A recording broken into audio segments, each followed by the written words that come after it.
पढ़िए कि बैक वक्त कई महीने आसानी से हो जाती है और होना भी चाहिए। सिर्फ एक मसला और एक हदीस और उसकी वजाहत। मसला, कभी कभी हमारे दीन में, हमारी बस्ती में बेदीनी को दीन बना लिया जाता है। जब किसी से पूछो ये कहाँ है, बुजुर्गों से चला आया है। वही जवाब तो अयामी जाहिलियत में जब कहा रसूल ने कि तुम ईमान लाओ खुदा एक है, हम हमारे जो माँ बाप आबावरदाद करते चले आए थे हम वही करेंगे बस। रसूल जैसा अजीमुल मर्तबत जिसने इंसानियत सिखाई है उसकी बातों को ठुकरा दिया गया। हम तलवा की तो कोई हैसियत ही नहीं है। मैंने बताया ना कि बेदीनी को दीन बना लिया जाता है। अभी सवाल आया इसी हादसे से मुताल्लिक, जिस औरत का शौहर दुनिया से चली चला जाए क्या वो घर से बाहर निकल सकती है, कब्र तक जा सकती है? मैंने कहा हाँ, कोई हर्ज नहीं। मेरे ऊपर थोड़ा सा तंज हुआ, बेवा है, इद्दे में है, कैसे बाहर जा सकती है? मैंने क्यों नहीं जा सकती? कोई हदीस कोई रवायत आप मुझे दिखा दें, मैं सर आपको फालतू बात बिला दलील मेरे पल्ले नहीं पड़ती। मैंने भी एक उम्र गुजारी है कहते इल्म में, घास नहीं छिली है। मैंने कहा औरत का घर से बाहर निकलना कोई हरज नहीं है। कब्र पर नहीं जाएगी तो कौन जाएगा? मैं अपनी बहन की बात कर रहा हूं। सवाल इधर उधर चेमी गोइया शुरू हुई। मैंने फौरन नेट पर नजफ औरतों के मराजे से इस्तिफ्ता किया। 10 मिनट में जवाब मेरा आ गया। वो औरत जो बेवा हो गई है, जिसका शौहर दुनिया से चला गया, इद्दा शुरू हो चुका है, इद्दे वफात, वो घर से बाहर आ सकती है, घर से बाहर जा सकती है, कब्र पर फातिहा पढ़ने के लिए, अपना दर्द दिल करने के लिए जा सकती है। आयतुल्लाह सिस्तानी के दफ्तर से और दूसरे बाजार के दफ्तर से साफ कोई हरज नहीं, इश्काल नहीं। तकरीबन साल भर पहले यही मसला मेरे सामने आया था। उस वक्त भी मैंने इस्तिफ्ता किया था मुतमईन होने के लिए। तालिब इल्म भूल चूक हो सकती है, मासूम नहीं और अपने इल्म का गर्रा भी नहीं। अगर किसी औरत का भाई भतीजा शादी कर रहा है, औरत बेवा है इद्दे में है, वो शादी में शिरकत कर सकती है। मैंने कहा बिल्कुल जा सकती है, कोई हरज नहीं। मौलवी साहब नहीं, आप मुझे दलील दे दीजिए, किसी मुजतहिद का फतवा देखा नहीं मानूंगा। उस वक्त भी मैंने इस्तिफ्ता किया नजफ हुक्म से। औरत जो इद्दे में है उस पर क्या क्या चीज हराम है वो नहीं जानते। खुदा की पनाह, खुदा की लानत उम्र पर। हमारे यहाँ दीन के नाम पर बेदीनी राज हुई है। जिस औरत का शौहर मर गया, वो बेवा हो गई, उसे नया कपड़ा पहनाया जाता है। सितम है, सितम। उसे नया कपड़ा पहना के बेवा बनाया, गलत है, गुनाह है।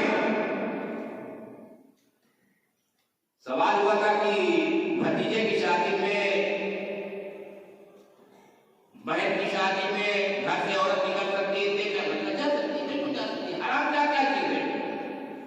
नया कपड़ा पहनना, मेहंदी लगाना, जेवरात पहनना, इजहार खुशी करना, ये हराम है। सवाल है मोहम्मद वाला।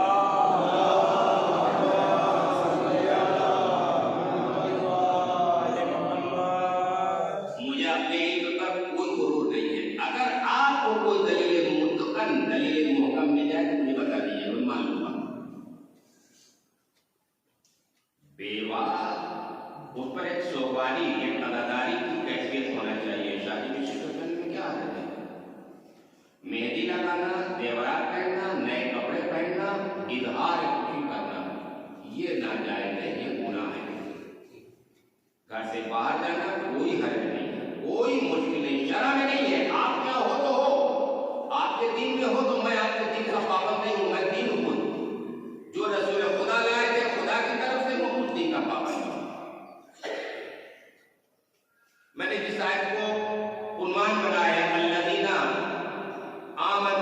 वकानू यत्तकून लहुमुल बुशरा फिल हयातिद दुनिया वल आखिरा। छठे इमाम जाफर सादिक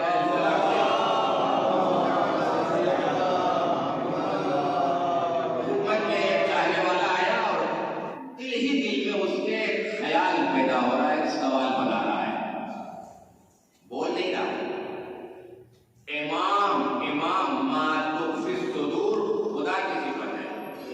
तुम्हारे दिल में क्या गुजर रही है, तुम्हारे सीने में क्या भड़क रहा है, ये खुदा जानता है। और मासूमी क्योंकि खुदा के नुमाइंदे हैं, बहुत हद तक, किसी हद तक नहीं, बहुत हद तक आपके दिल में उभरने वाले सवालात को जानते हैं। आया इमाम की खिदमत में और थोड़ी देर के बाद इमाम ने कहा कि हाँ पूछो, जो तुम पूछना चाहते हो पूछो। तो इमाम ने कहा हाँ, तुम यही पूछना चाहते हो कि क्या मरने के बाद हालत इहतिदार में जब आखिरी नफस होती है, आखिरी सांस आ रही है जा रही होती है, का मौला दिल में तो यही थी बात का वो तुम दोनों को देखते हैं। साहिल ने भी पूछा नहीं है, पूरी बात नहीं पूछी है। छठे इमाम क्या फरमा रहे हैं, वो उन दोनों को देखता है और खुश होता है। मुझे बात इमाम ने कहा खुशी का मौका है। का मौला वो दो कौन, जिसे हमारे जमाने कहते हैं खुन्नस, दिल में उसके कैसी कैफियत है वो नहीं बता सकता। 10 मरतबा साहिल ने पूछा मौला वो दो कौन, कुछ गैरों का मजमा था, कुछ नाअहल मौजूद थे। जब धीरे धीरे मजमा छट गया, खलवत हो गई, तो इमाम ने कहा क्या कह रहे थे, कहा मौला वो दो कौन जिनको देखता है हालत इंतजार, आखिरी सांस आ रही है जा रही है इंसान की, दुनिया में रिश्ता टूट रहा, वो तो कौन है जिसको का कोई मोमिन हमारा चाहने वाला इस दुनिया में, ये हदीस पढ़ रहा हूं पर तो सल्लल्लाहु अलैहि मोहम्मद वाले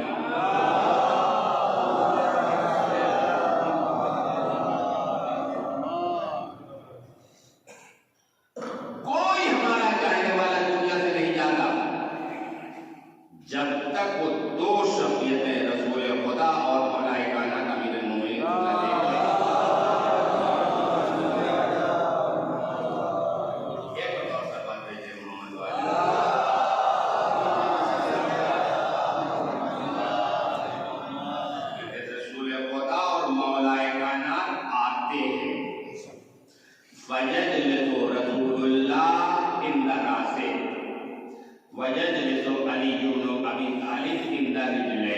रसूल खुदा सिराने बैठते हैं और मौलाए कायनात पैर की तरफ बाएं की बैठते हैं। यह हदीस का खुलासा बता रहा हूं, पूरी तफसीली हदीस है, खुलासा बता रहा हूं अपने बच्चों के लिए। उसके बाद रसूल जैसी आला और अफजल शख्सियत खम होती है, उसके चेहरे की तरफ झुकती है। उसके बाद रसूल खुदा फरमाते हैं उबश्शिरुकुम अना रसूलुल्लाह, मैं तुमको बशारत देने आया हूं, तुमको मुजदा देने आया हूं, मैं रसूल खुदा हूं।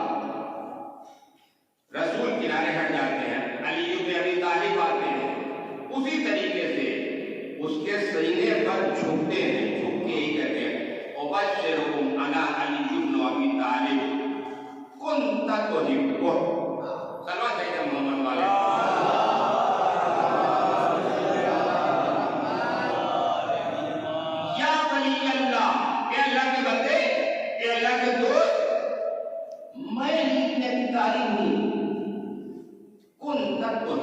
जिसको दोस्त रखता था। रसूल खुदा ने जुमला नहीं कहा कि तुम मुझे तोहमत करते थे, ये मुझे रवाज में नहीं मिला। रसूल के दोस्त तो पता नहीं कितने हैं, लड्डू गहरे जितने हैं सब रसूल के दीवाने हैं। छठता है मजमा अली इब्न अबी तालिब की तरफ से।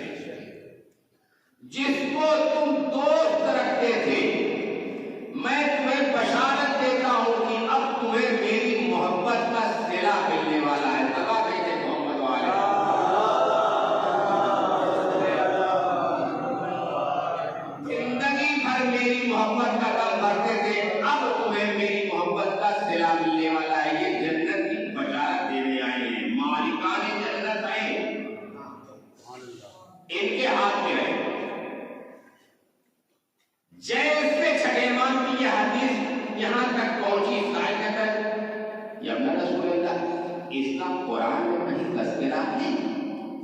देखिए कहते कहते हैं कुंजुकाबी, साहिब जानता है नहीं जानता मुझे पता नहीं, वो पूछ रहा है हज़रत रसूल इस हदीस और इस पसमंजर का सिलसिला कहीं कुरान में आया है? तो इमाम ने इसी सूरह यूनुस की 60वीं आयत, अल्लज़ीना आमनू व कानू यत्तकून, जो लोग ईमान लाए, तक़वा इलाही अख्तियार किया, लहुमुल बुशरा दुनिया वल आखिरा, उनके लिए बशारत है दुनिया में भी आखिरत में भी। ला तब्दील लिकलिमातिल्लाह, ये बशारत ऐसी वैसी नहीं है, इस कलिमात इलाही में कोई तब्दील होने वाली नहीं, यही होना है, हो के रहेगा।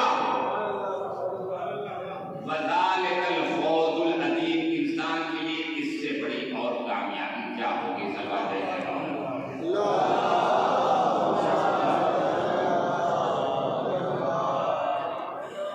हारिस हमदान मौलाए कायनात अली इब्न अबी तालिब के पास आए थे।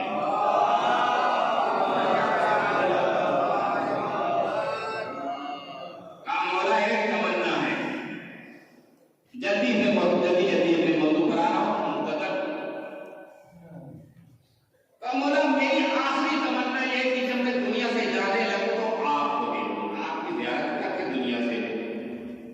मौला मुस्कुराए, कहा या हमदान मैं यमुत यरनी, ए हारिस हमदानी, दुनिया में जितने मेरे मुहिब हैं, जिन अफराद ने मुझसे मोहब्बत की है, मैं यमुत यरनी, जो मरता है दुनिया से जाता है मुझे देखता है। सलाह दे दे मोहम्मद वाले।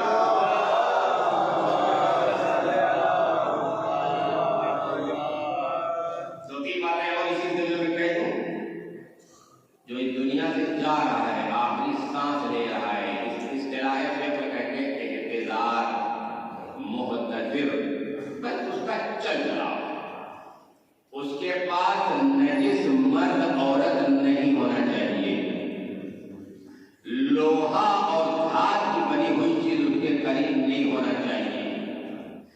जिन अफराद पर गुस्ल वाजिब है, खबरदार उसके करीब नहीं। क्यों?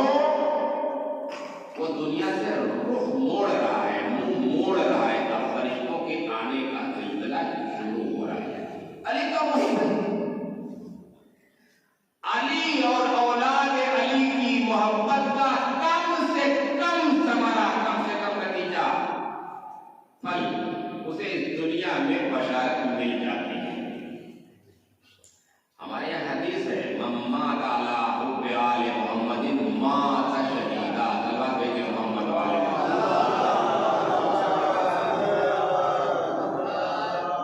मुख्तलिफ अहादीस के 7 मौजू इसी तरीके से आए, माता मगफूरा, माता शहीदा, माता ताइबा, 7 अल्फाज में अली की मोहब्बत का अदना नतीजा यही है कि जो दुनिया से मुंह मोड़ रहा है वो मगफूर पक्का हुआ, वो ताइब तौबा किया हुआ, वो शहीद बनता है। बहुत से खुसूसियात हैं, मुस्ताहबात हैं, मखलूक़ात हैं।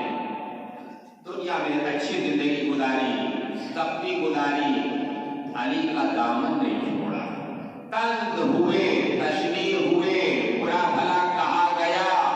आज दुनिया में शियों की जो नस्ल कुशी हो रही है अफगानिस्तान में, यमन में, खुदा की पनाह।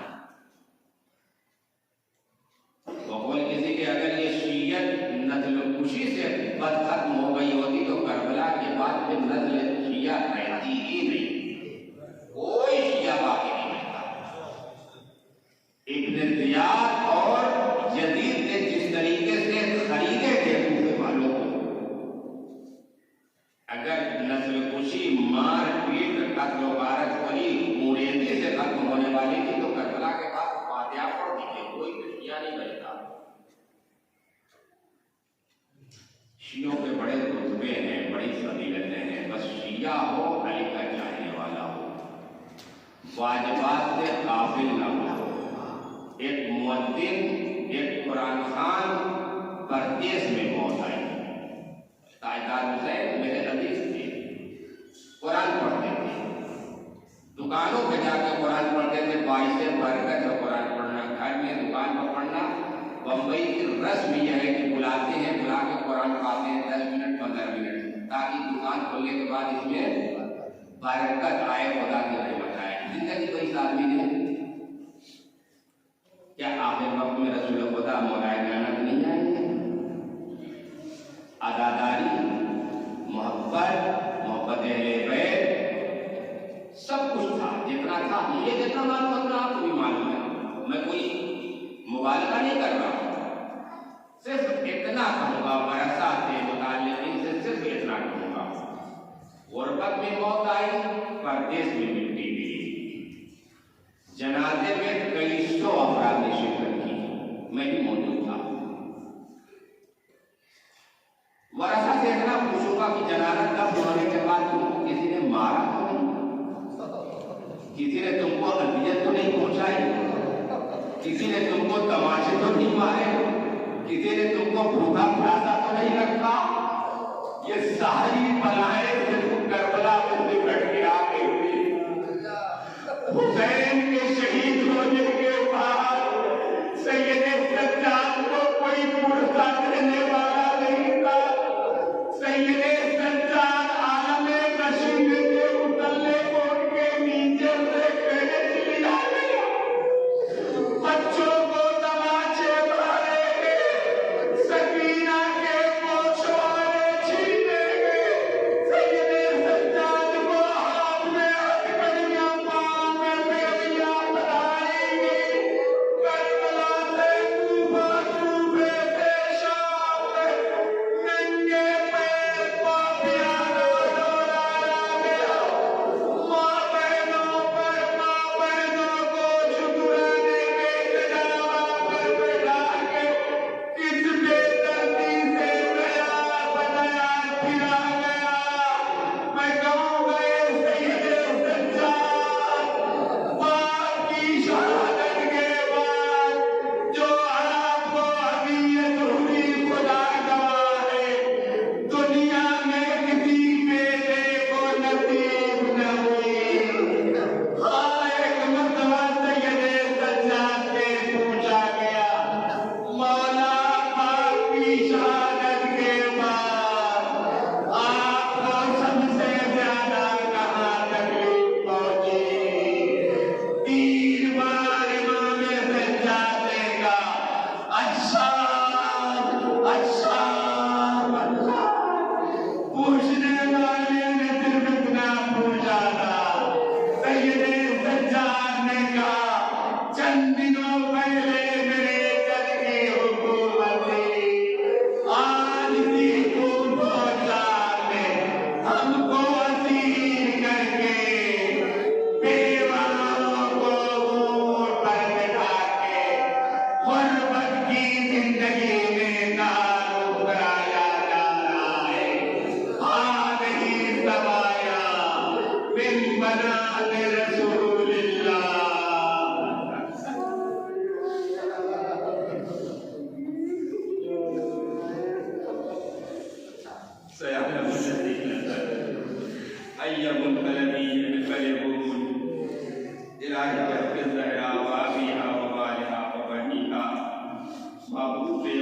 मोहम्मद वाले मोहम्मद अलैहिस्सलाम का तमाम मरहूमीन जो दुनिया से जा चुके हैं उनकी मग़फ़िरत फरमा।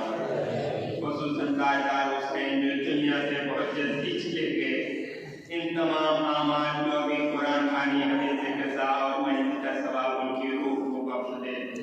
महबूब हमारे जवानों को सब्र और ताकत की ताबीर बनाए फरमा।